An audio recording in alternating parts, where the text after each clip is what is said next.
my goal is to introduce you to your soul.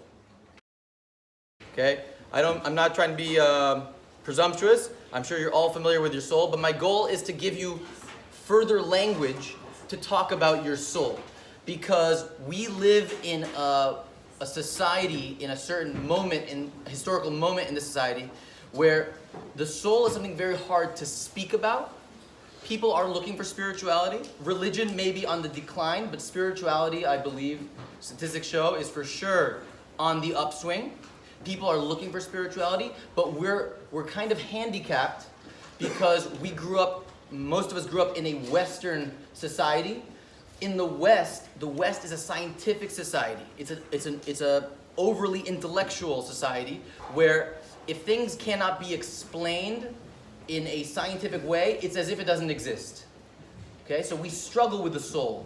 We all feel, there are times we feel more connected, there's times we feel more spiritual, but the kind of scientific, university-educated part of us has a hard time because we feel something, but we can't really put it into words. We feel a little bit embarrassed to talk about spirituality and the soul because it's hard to explain it in a way that might be satisfying. Okay, so that's what we're going to try to do tonight. Try to give you over some Jewish wisdom that will hopefully give you more to talk about, give you a richer language to speak about your soul, and to realize that there's no conflict whatsoever between believing in a soul, being aware, perceiving your own soul, not even believing, experiencing your own soul, and science and everything like that. Okay, so if you have a question, please jot it down, please remember it. Okay, at the end we'll have about 10 minutes to speak things out.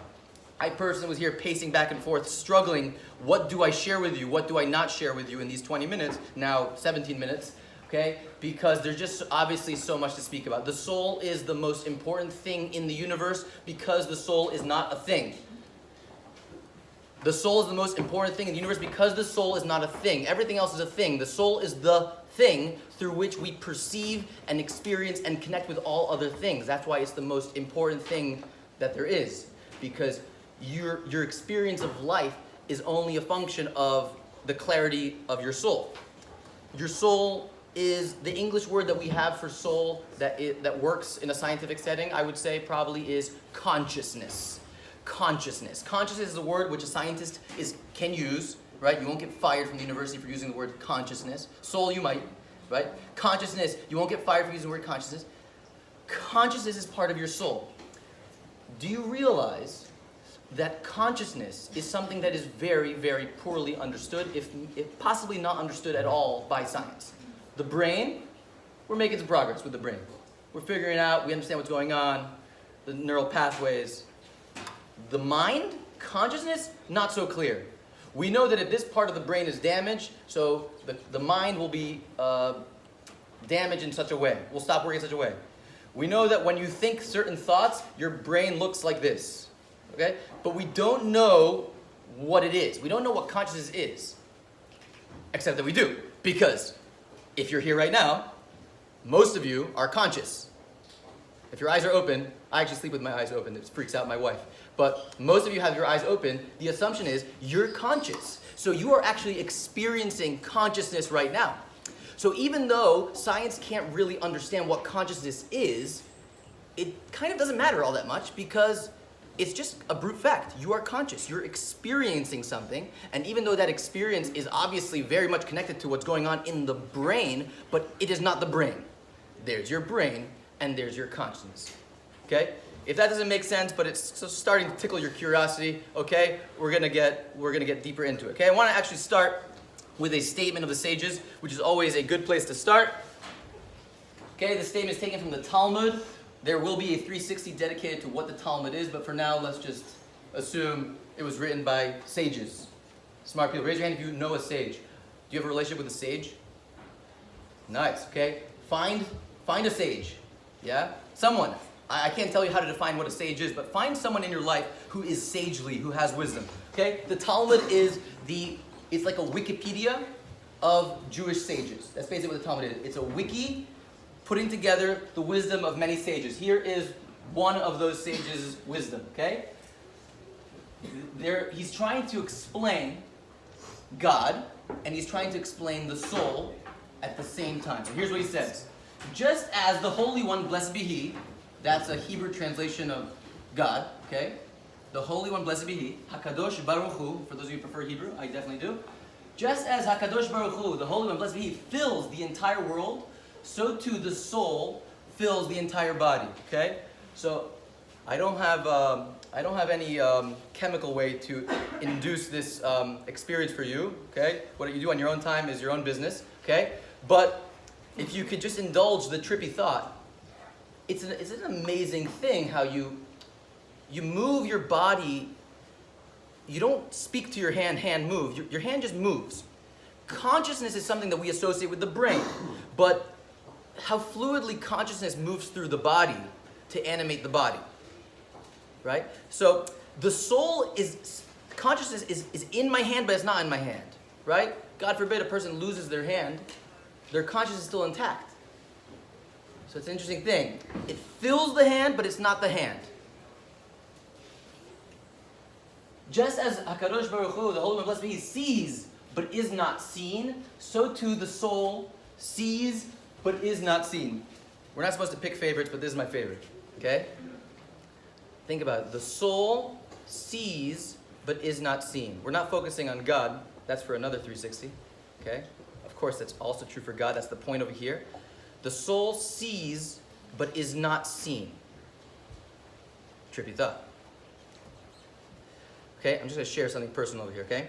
Probably one of the spiritually richest experiences I had was between the ages of 13 and 14 and a half, in which I was basically an invisible human in my high school. I was walking around my high school, okay? My experience in my freshman year was essentially being an invisible person, okay? Maybe you've had such experiences. Maybe you're also a nerd, okay? Maybe not. But maybe if you weren't a nerd, I'm sure you've been in an environment where you were new. You went to a shul that you didn't know anybody. You went on a trip where you didn't know anybody. You started a new job where everyone seemed too busy to give you the time of day. It's interesting. Those are bad experiences, difficult experiences, but they're very spiritually rich experiences. The reason I believe that they're spiritually rich is because of this idea. The soul sees, but is not seen. People talk today a lot about being seen. Do people see me? Am I seen by others, right? So that's actually part of a spiritual reality. Because what happened to me in my freshman year is that even though it was hard for me in my freshman year, but when I emerged out of it, don't worry, I found friends. Okay, I know you were worried about little freshman Jack, okay? Turned out okay. But as I emerged out of it, what it gave me was a perception of other people, that there's other people around me who I see their bodies, but I don't really see them. In other words, when you have an experience where you're alone, lonely, you have this experience like, I'm here, how come people aren't paying attention to me? Right? So that actually is actually interesting. Being invisible, where people don't pay attention to you, actually gives you a sense of your own soul. Because you're here, I'm here. No one's talking to me. No one's giving me the time of day.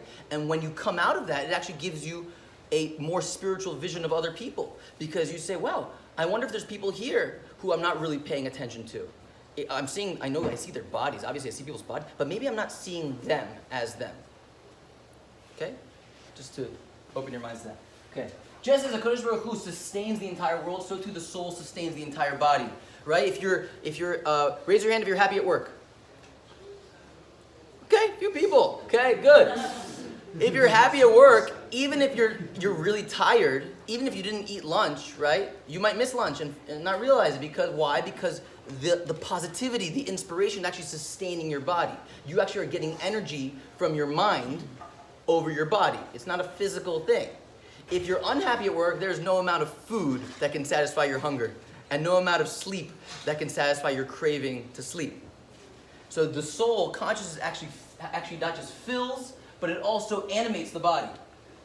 Just like HaKadosh Baruch Hu is pure, so too the soul is pure. Right? This is the hardest one to explain, so I'm not going to spend too much time on it. But the idea is there's a kind of pure desire in our souls. We all want a life of meaning. It's very hard for us to put it into words, very hard for us to put it into practice, even harder, right? But there's a purity of desire deep down in your psyche. That's your soul. The purity of your soul is that. Okay? Last one. Just the Holy One, blessed be He, resides in a chamber within a chamber. So to speak, God exists in the innermost chambers of reality. So too the soul exists in the innermost chambers of the body. Again, you just see my user interface of Jack. You actually don't see me. You just see my body. Now, it happens to be that if you were to surgically open up my head in the search for my soul, and you open it up and you look at my brain, you say, oh, we found it, the soul. Well, that's my brain. Well, okay, so maybe if you cut open the brain and you put it under a microscope, you look at the neuron, oh, there's the soul, the neurons. No, that's not the soul. So inside the inside is the soul. It's so inside you actually can't get into it. If you open up, you still can't get into it, right? That, metaphorically, God is akin to that. Okay. Are you confused, but curious? Okay, good. We are not, I'm telling you, disclaimer, we are not going to explain every aspect of the soul. What I want to show is how mysterious the soul is. That way you'll have questions about it and keep thinking about it. I'm not going to tie it up with a little bow and say, this is the soul. That's not what the soul is. I'll actually tell you that one of the least spiritual experiences I had was as a rabbi with Rabbi Spinka here and Rabbi Lynn downstairs at Penn. We would start the program off by asking people to define spirituality. Yeah, I kid you not. It must have been 4 or 5 people pulled out their phones and Googled spirituality. Yeah? That's not spiritual. Right? If it's something that's discrete, that you can pin down, you can define it, that's not spiritual. Spirituality is the energy that you can't define. The word definition comes from the word finite, the limits of something, right? You're establishing the limits. The thing about the soul that you can see from over here is that there's something infinite inside of us. The brain is finite. The body is finite. You can only go so long without eating. Then you die. The soul is infinite. So you have this infinite thing that was put in this finite body. That's why the soul is hard to define. What we want to understand is what it's not. It's not finite. It's infinite. Okay? Here is where you see it in the word. Here's the word for soul, neshama. What's the root of the word neshama? Sham. Why is the root of the word neshama sham? What does the word sham mean? No, almost. But the opposite. There, yes. Right? Sham, like shamayim. Shamayim. What's shamayim? Sky. The sky, but not really. You know what? If you go outside and you point to the sky, what are you pointing to? Really, really. What? No. You're pointing into the depths of outer space. It happens to be that during the day, because of refraction, there's an illusion of this thing called the sky, which feels like a blue dome. But that's an illusion. There's no blue dome. Sorry to break it to you. There's no blue dome. You're actually pointing into the beyond. That's why the word in Hebrew for shamayim is the plural of sham, shamayim, the theirs. Because whenever you point to the heavens, which are, by the way, called heavens, plural, that's a Jewish concept, the 7 heavens, you're actually pointing to what's beyond you. So you're pointing to the atmosphere, but you're not really pointing to the atmosphere, you're really pointing behind the atmosphere, outer space. But outer space is just, where the solar system is. But really the solar system exists in the Milky Way, and the Milky Way exists in a cluster of galaxies, and so on and so forth. You're pointing into the beyond. The soul exists in Shamayim. People colloquially say, when you die, you go to heaven. It's not true. You're in heaven right now. At least part of you is. Your neshama is in Shamayim. There's a part of you which is connected to the infinite, even though you're in this finite body, experiencing this finite experience right now with this very finite rabbi who's doing his best to use finite words to give you an experience of something infinite, right? But there's a part of you, the part of you which is actually dissatisfied with my explanation, which says there's got to be more than what he's saying. There's got to be more, because it can't be. The soul, what I feel is so deep, it's so big, it's got to be more. It can't be he's putting it into, and I'm not. That's the truth. The truth is I'm just trying my best. But there's that sense of the infinite that's inside of you that's coming from your neshama. Let's say it in a different way. The word neshama, literally, if you look in the Torah, it comes from the fact that God blew into us the soul of life. V'yipach be'apav nishmat chayim. He blew into our nostrils the soul of life.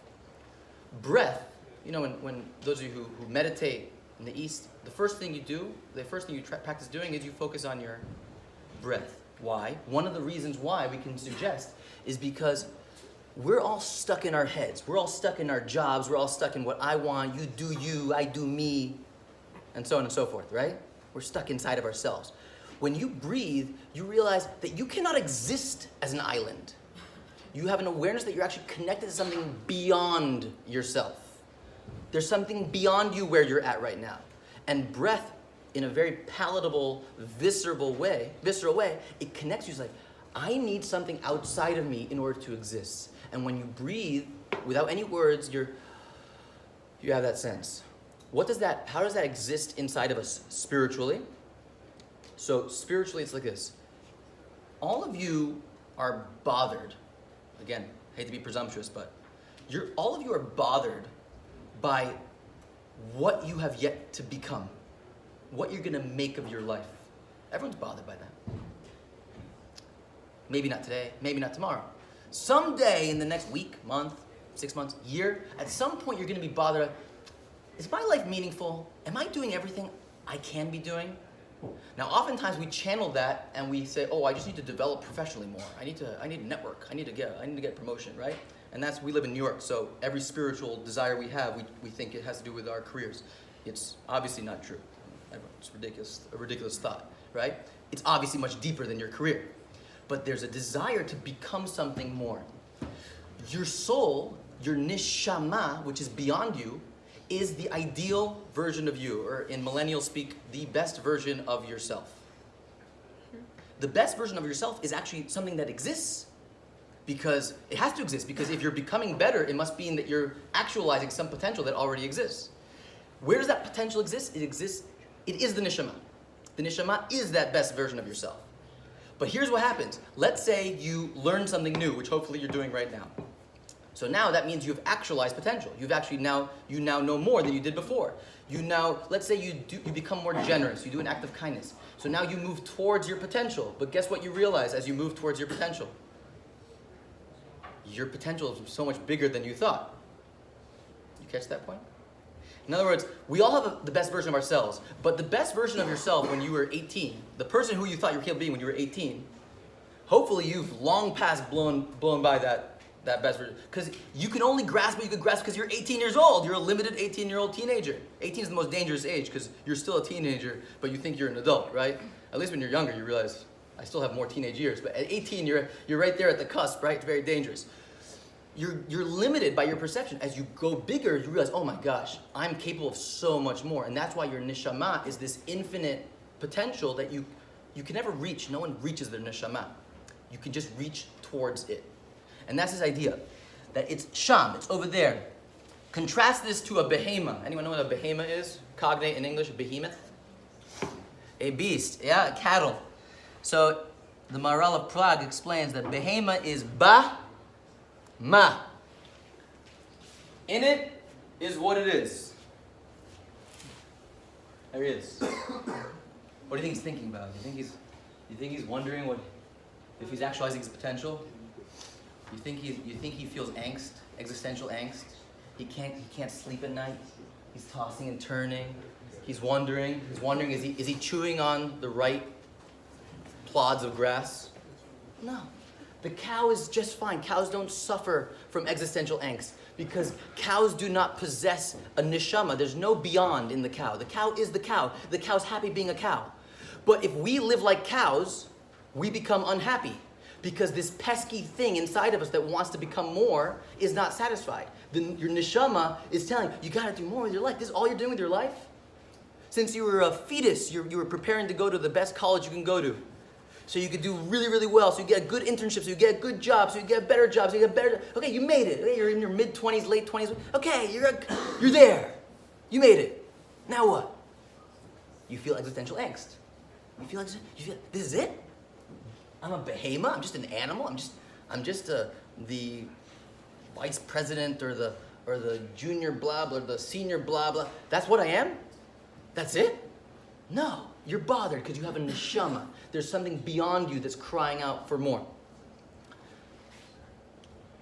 Anyways, that is the idea of neshama in the word, okay? Of course, that's not the idea of neshama because language is like body and soul. The word, the letters are like the body, and the meaning is like the soul. So I did my best using words, which are limited, to convey a meaning which is beyond, but hopefully since you have souls, so you understand that what I'm saying is only the tip of the iceberg. As I see some people nodding, that's clearly what's happening, right? You're using the physical limited amount that I gave you to understand that there's a beyond, there's a neshama to the word neshama, and hopefully you're going to keep thinking about it. I have 5 minutes to discuss the meaning of the universe. Okay. Where are we? Okay, that's it. Good, thank God. Okay, I'm done with slides. Okay, now we can actually really focus on the soul. Okay, so raise your hand if you have a question. Just one question? You don't have to ask it now. 2 questions? Raise your hand if you have a question. Okay. If you don't have a question, please try to think of a question, okay? I have 5 minutes left, okay? So please try to think of a question. Here's where I want to go with all this, okay? I do, in your questions, if you want to speak about where you experience the soul more, I want to talk about that, but I'm just going to, I had more to say, I'm going to skip over it. I just want to say something that I think is more important than all that. I started with the story of myself in high school. Here is your practical homework, okay? Practical homework. It's very difficult, but very rewarding, okay? Your practical homework is, not for the rest of your life, not for the rest of the week, not even for the rest of the day. For the remainder of the time that you're in this room, make a concerted effort to speak to whomever is in front of you to the greatest of your ability as a soul inside the body. Try to relate to another person. It's not creepy, it's not mystical. It's try to relate to the other person in the way you would want to be treated. Because you perceive your own soul because you are your soul. Deep down we forget it sometimes, we get confused with all this other stuff, but you are your soul. So you know what it feels like, you know how you want to be treated. So when you speak to whoever it is that's sitting next to you, it could be a stranger, it could be someone you know, someone you think you know, try to talk to them differently. Try to listen to them. Say, wow, where's this person coming from? Ask them why questions. Why do you do that? Where did you come from? See, maybe think, maybe you could help them. Maybe God put you in this interaction to help them. Maybe they need a job. Maybe they're looking for a roommate. Maybe they just need someone to listen to them. Right? Put on the perspective like soul goggles. Soul goggles are such that you, instead of looking at the world in the user interface of bodies, you try to look at the back end. You try to look at people as souls. That actually is probably the most spiritual thing that we can do. The most spiritual thing that we can do is actually to relate to other people, not as entities that we're trying to get something out of, which again, we're trained in this city to network and try to get things out of other people, but as people that we're meant to connect to, have an experience that's a meaningful experience intrinsically, even if nothing necessarily comes out of it, if I don't get anything out of it, is I'm meant to meet this person. Why? What is meant to come from this? What are we supposed to learn together? What synergy is meant to come from this, right? Have an experience of soul. That's my challenge to you for the remainder of the evening, is to relate to others as souls. I think you will find that will put you in a state of mind that puts you very much in touch with your soul, because that's really what your soul knows to be true, but often forgets in a world that is designed, unfortunately, to make us forget that. So we have about 10 minutes, right? Mendy is blown away that I actually finished within 20 minutes. Okay, thank you. Okay, so you have questions, so we can start with you. Well, you totally destroyed it as non-important in your last statement, but it's about where the soul resides. Yeah. I'm just interested in it because you were taught a lot of the time that it's like kind of in your head, and you pronounce feeling as like a channel because that's where like the entryway your soul is. But then you say it's everywhere, and then when you like describe like and try to like demonstrate feeling the soul, you like naturally, as everyone always does, goes like here to the core of your chest. Okay, good question. Okay, this goes into the parts of the soul. My knee-jerk reaction was to teach you about the Kabbalistic different parts of the soul. The problem is with that is that it becomes like an engineering explanation. There are different parts, they move together. It's like a mechanical engineering thing, and that will actually ruin. I wanted to actually focus on the experience of the soul. But to your point, okay, about the experience of the soul without going to the technicalities, okay? When you hear music, what's actually happening when you hear music? Let's break it down. What are you actually perceiving? Scientific. Yeah. Vibration. Okay, there are physical vibrations in the air. They're vibrating at a certain frequency. And how do those vibrations become the experience of music? Yeah, how do we receive those vibrations?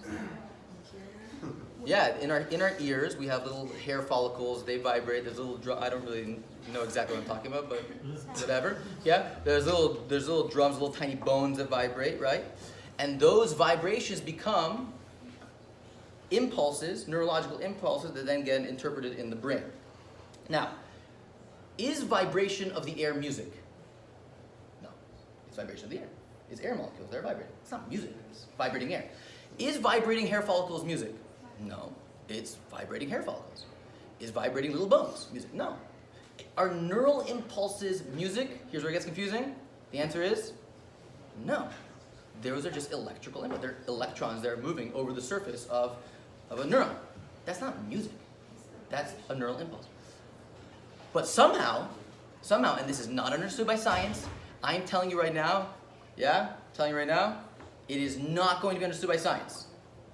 Because it's beyond the job description of science. The job description of science is to measure things that are meant to be measured, weigh things that are meant to be weighed, model physical things that can be measured and weighed, and the mind is something that's not that. So somehow all these things that can be scientifically understood produces this experience of music, the sound. That sound is the lower part of your soul. For those of you interested, that part of the soul is called nefesh. Nefesh, okay? Nefesh is the lower part of the soul. Do animals have nefesh? Yes, the Torah says so. The Torah says, actually, very interestingly, that the nefesh of animals actually emerges from the physical world. Unlike the human soul, or the unique aspect of the human soul, which is actually blown into us, the animal soul actually emerges, mind somehow emerges out of the primordial goop, or soup, whatever they're calling it these days, right? So that's nefesh. How about the emotion you feel when you hear good music, or bad music? That's in a higher part of the soul called the ruach. The ruach is where you feel a certain movement. That experience of music actually is associated with a certain emotional experience of music, right? That's the ruach. And what about if you were a music theorist, right? And you were able to understand exactly what was happening? Where is that happening in your mind? What if then you actually say you're inspired by it and say, wow, this is so beautiful. I want to write music like this. I want to, right? That's all of that is accessing mind and neshama, right? And beyond the mind, right? So which is neshama, the higher parts of ruach, the lower parts of neshama, and beyond, right? Okay, so those are places where we experience soul. It's everywhere. The reason you point to here, when you say, hi, I'm Jack, you don't say, hi, I'm Jack. You don't say, hi, I'm Jack, right? Even though it's all part of me, is because at the end of the day, where I identify as me is where the rubber hits the road. Where my higher self meets my lower self, right here. That's where I feel emotion, right? When something's morally difficult for me, I feel that in my emotions. My heart starts beating faster. I feel it. It's over here. So it's not just, I'm not defined by what I talk about. You want to know who I am? Don't listen to this talk. Talk to my wife, right? She'll tell you better who I am. I prepare you. It'll be a sobering assessment, okay? Because who I am is not my thoughts. Who I am is who I am. It's where the thoughts meet me. Do I emotionally feel what I talk about, right? So that's why these are these different places. Okay. One more question. Yeah, Rachel. What are the implications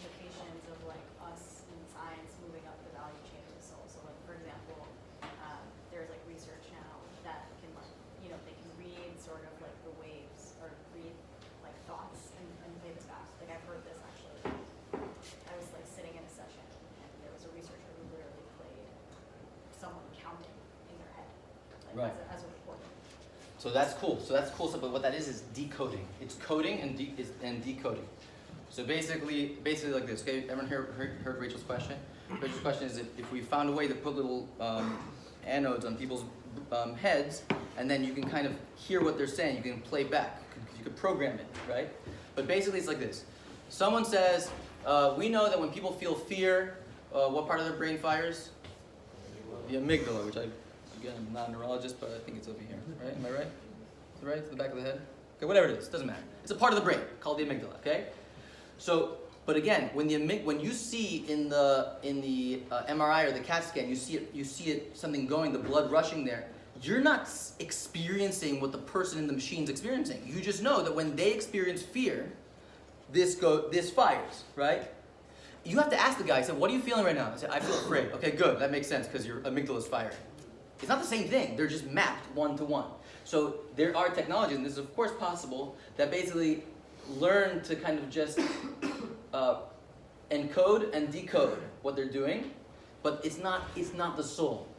You know, try to code. If you're a programmer, try to code the soul. You can't code the soul. You can code things that are discrete. You can code instructions, but not the experience of life itself. The experience of life itself is the experience of life itself. There is no code, there is no instructions, there is nothing discrete, there's nothing particular that it can break down to. It's just you're living it right now. And it is irreplaceable, and the most precious thing is the greatest gift that we were given. It is life itself, and that experience of life is the soul. And the more we understand it, the more we identify with it, the more we strengthen it, the more we're able to guide our lives and not be guided by the physical forces that be around us.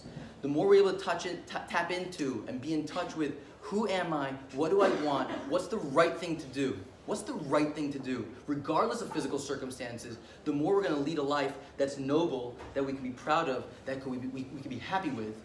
And that's essentially what I wanted to begin to convey to you tonight. Okay, anyone wants to keep talking about it?